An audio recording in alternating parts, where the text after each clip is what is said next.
సరస్వతి, హేమా, నేను ఇక్కడున్నానేమిటి? కొద్దిగా ఒంట్లో బాగుండకపోతే ఇక్కడికి తీసుకొచ్చారు. రేపింటికి వెళ్ళిపోదు గాని. ఇందాక జోలపాట పాడింది మాధవ. మాధవే కదూ? అతను ఇక్కడున్నాడేమిటి? చెప్పు Saraswati. Soldier, soldier, get up! మన సరిహద్దుల దగ్గర ఏదో అలజడి వినిపిస్తోంది. మన సైనికులు ఆల్రెడీ ట్రైన్ లో బయలుదేరిపోయారు, కానీ ఇంజన్ లేదు. నువ్వే ఇంజన్. ఉన్నారు కదా మేజర్. నేను నేల మీద హెలికాప్టర్ లో ఎగురుతూ పైన పెడుతున్న ట్రైన్ లోకి శత్రువులు దూకుండా చూడాలి. That's my duty. ఏమిటి మేజర్, కింద నేల మీద హెలికాప్టర్ ఎగురుతూ ఉంటే పైనుంచి ట్రైన్ వెళ్తుందా? ఎస్, ప్రపంచ యుద్ధాలు అలాగే జరుగుతాయి. మనం ఏం చేయలేదు. కమాన్. నేను ఆ ట్రైన్ ఎక్కి అలాగే వెళ్ళిపోనా? నువ్వు మా సైన్యంలోనే ఉండాలి. అలాగే మేజర్. Thank you. కమాన్. అలాగే.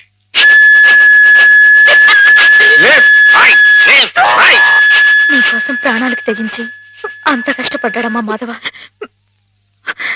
నేను వెంటనే మాధవ చూడాలి. నన్ను తీసుకెళ్ళవ సరస్వతి. అలాగే.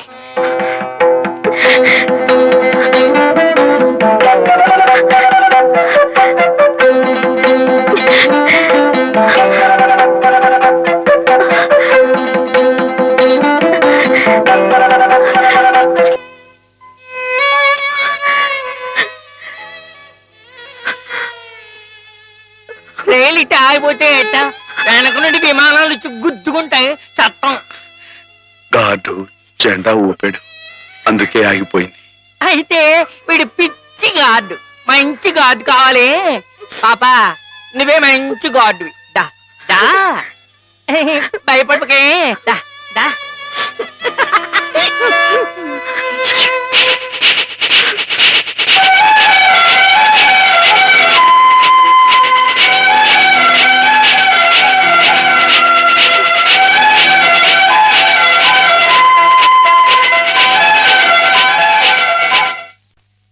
నాన్న, మా పెళ్లికి ముహూర్తం పెట్టించమని సిద్ధాంత్ గారికి చెప్పావా? అవునరా, బావ పోయి అప్పుడే ఏడాది కావస్తుంది.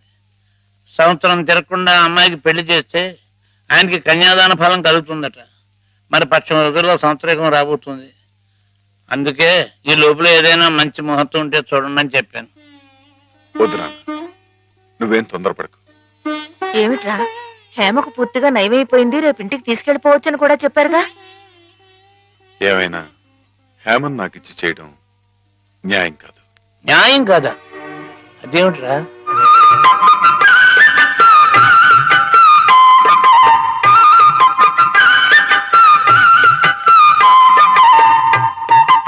మాధవ, రండి అయ్యారు, రండి కూర్చోండి. చాలారా నీ మర్యాదలు. చండాలుడా, కడుపులో ఇంత కుట్ర రాసుకుని మొహానికి ఇంత నవ్వు పూసుకుని ఎంత వినయం నటించేవరా మా ముందు. అయ్యారు మీరేమన్నారు? అయ్యా అర్థం.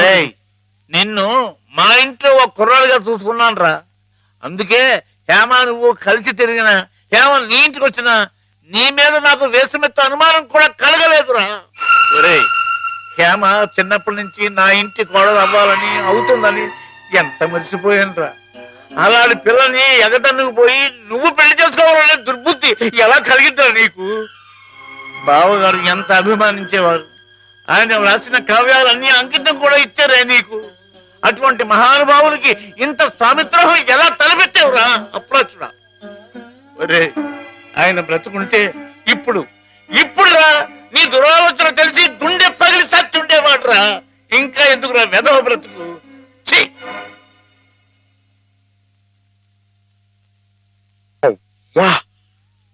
అంత పనిచేసేయండి ఎదవా, తప్పు కదండి. ఎరా, తెన్నింటి వాసాలు లెక్క పెడతావా? అసలు ఈ పుట్టగతులు ఉంటాయరా? ఇట్టండి అదేనండి, ఇట్ట ఎవ పని చేసుకుని ఊరిపెడతాండి, నరికి పోగులు. నీకేం తెలుగు అమ్మాయి గారి మీద నీకు పాడుబుద్ధలా కలిగిందిరా. నువ్వు మనిషి కదా, పశువురా, పశువు. చెప్పుకోవడారా ఇలాంటి తప్పుడు, ఇలాంటి తప్పుడు తప్పుడు చేస్తావు.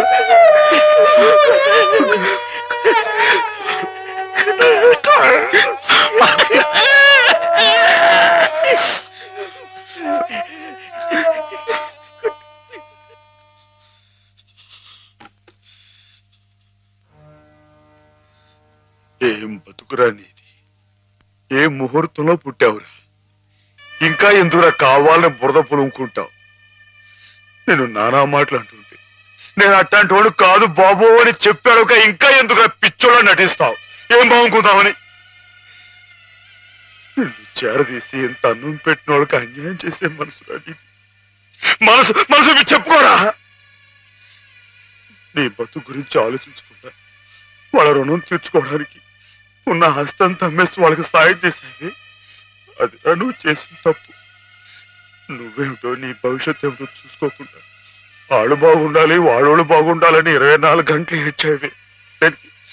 దేనికిరా ఇలా ఇలా నానా మాటలు అనిపించుకోవడానిక? అమ్మాయి గారు అని ఒక దేవతలా చూసుకున్నావే, తడి దేవత సొంతం చేసుకునేంత తోటలోకిడురా మాటలు పిచ్చలవా? నీ బతుకి ఓ తోడు కావాలని కూడా చూసుకోకుండా అమ్మాయి గారికి మంచి తోడు దొరికిందని తెగ సంబరపడిపోయావే. దేనికిరా? దేనికి ఇలా పిచ్చోళ్ళ మధ్య నరకేతం అనిపించడానికా? ఏదో ఓ తాగుబోతే అథవా నానా కూతురు కూర్చోడంటే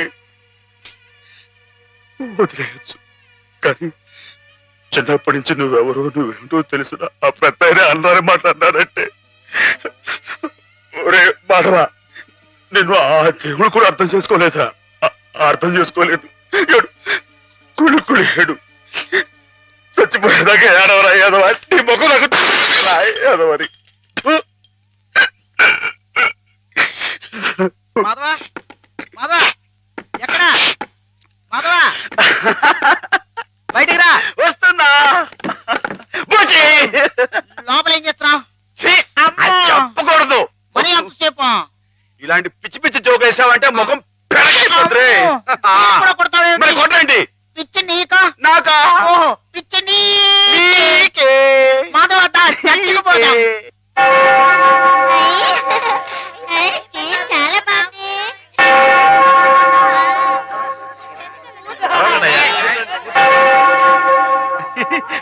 నేను ఇక్కడ వెళ్ళే.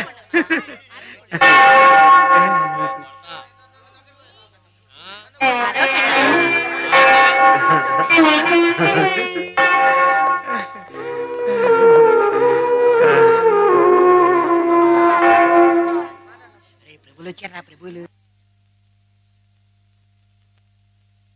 ఏమిటమ్మా? ఒక జీవితానికి సంబంధించిన ముఖ్యమైన సమస్య గురించి ప్రభు సలహా కావాలి ఫాదర్. ఏమిటో చెప్పమ్మా. ఒక ఊర్లో ఒక అబ్బాయి ఒక అమ్మాయి ఉన్నారు. ఆ అమ్మాయి ఆ అబ్బాయిని ప్రాణం కంటే మిన్నగా ప్రేమించింది. కానీ వాళ్ళిద్దరు కులాలు వేరు, అంతస్తులు వేరు. ఆ కారణంగా నేను నిన్ను ప్రేమిస్తున్నానన్న మాట పెదవుల దాకా వచ్చినా నోరు విప్పి అతనికి ఎన్నడూ చెప్పుకోలేకపోయింది. ఆ అబ్బాయికి ఆ అమ్మాయి అంటే అంతులేని అభిమానం. ఆ అమ్మాయి సుఖ సంతోషాల కోసం తన యావదాస్తిని ధారపోశాడు అతను.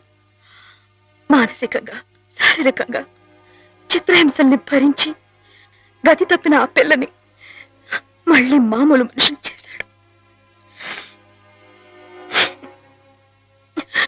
పెళ్లి చేసుకోవాల్సిన సమయం వచ్చినప్పుడు ఆ అమ్మాయి తనకి కొత్త జీవితాన్ని ప్రసాదించిన ఆ అబ్బాయిని చేసుకోవాలా? కట్టుబాట్లకి లొంగిపోయి మనసు చంపుకొని పెద్దలు కుదిర్చిన పెళ్లి చేసుకోవాలా? ప్రభువుని అడిగి చెప్పండి ఫాదర్. ఎవరా అమ్మాయి? నేనే ఫాదర్. మరి ఆ అబ్బాయి? నాకు అనవసరం. ఆ అబ్బాయి ఎవరైనా సరే నాకు అనవసరం. అటువంటి అడగకూడని ప్రశ్నలకు ప్రభు మేము సమాధానం చెప్పంగాక చెప్పం. అంతే. చెప్పం. ప్రభుని పిచ్చి పిచ్చి ప్రశ్నలు వేస్తారా? ప్రభు కోపం వచ్చి పైకి వెళ్ళిపోతాడు. నేను ఇక్కడ పైనున్నాను.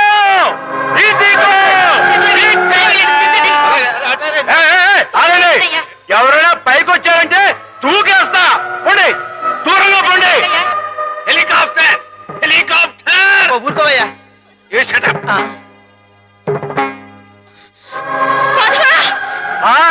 నీకు దండం పెడతాను. ఏ అఘాయిత్యం చేయకు. దిగు. మేము మనిషిని పుట్టించినప్పుడు అతనికి కులం లేదు, మతం లేదు. కానీ మీకు మీరే కట్టుబాట్లు పెట్టుకున్నారు. మీరు పెట్టుకున్న ఆచారాలు మీరు గౌరవించి తీరాలి. కాదంటే నేను నా ప్రభు ఇక్కడి నుంచి దూకేస్తాం. అప్పుడు మీకు దేవుడు ఉండడుగా. ప్రవర్తిస్తున్నావు. ఆ మాటలకు అర్థం ఏమిటో నాకు తెలుసు. నా మాట విని దిగిరా. మాధవా, గౌరవించి తీరాలి. మన ఇష్టానికి మనం ప్రవర్తించే వాళ్ళ మనసు నొప్పించకూడదు. ఇక్కడున్న వాళ్ళందరూ ఈ మాట ఒప్పుకుంటేనే నేను కింద దిగొస్తా, లేకపోతే ఇక్కడిని దూకేస్తా. మగ దూకొట్టు, దిగు. దూకేస్తా దూకేస్తా.